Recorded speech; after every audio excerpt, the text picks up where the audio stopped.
Hello, my name is Tamar Keren-Portnoy, and I will talk to you in this session about the possible differences between the way American and British parents talk to their infants, what we call differences in infant-directed speech, but also we'll ask whether, even if these differences exist, whether they actually matter.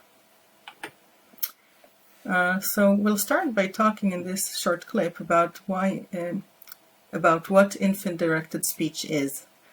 In child language research, when we talk about infants, we mean babies who are not yet speaking or maybe not yet understanding much language. So usually we're talking about babies under the age of 2 or 1.5.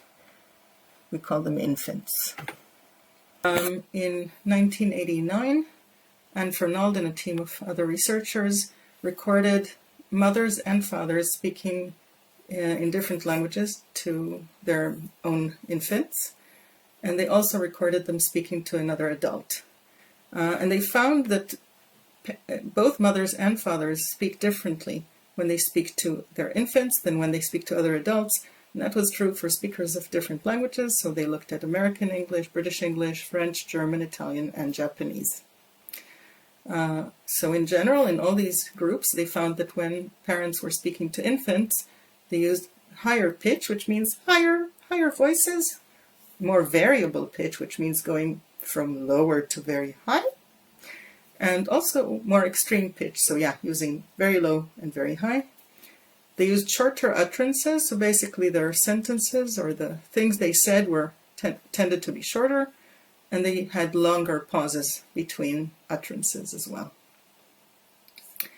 Now, as you can see here, most of the languages they looked at are European, apart from Japanese, but all of these cultures are quite modernized cultures. So the question is to what extent this type of speech is universal. And as far as we know, we think it is pretty universal. So Brush and Bryant have more recently looked at infant-directed speech in countries which are less westernized, and they looked at mothers from Fiji and Kenya and found that the way they spoke to babies was similar to the way that was described for the Western speakers and the Japanese speakers in the Fernald et al. Paper. And Bryant and Barrett did something a little bit different. They let people from a Shuar tribe, hunter-gatherers, listen to American English, and these hunter-gatherers who do not speak English and are not westernized could tell when the speech was addressed to a baby and when it was addressed to an adult. So it looks like this type of speech is to some extent universal. So we know that many cultures, or maybe all cultures, do something similar, but are there also differences that we can find between different cultures? So in the paper by Fernald and her colleagues, they also compared the ways in which parents from different cultures or from different language backgrounds spoke. And they found that the American parents modified their speech more extremely than parents from any of the other languages they looked at, including British English. So that the American parents used higher pitch and also more extreme pitch. So they went from very low to very high, and they did that more than speakers of the other languages, including more than the speakers of British English.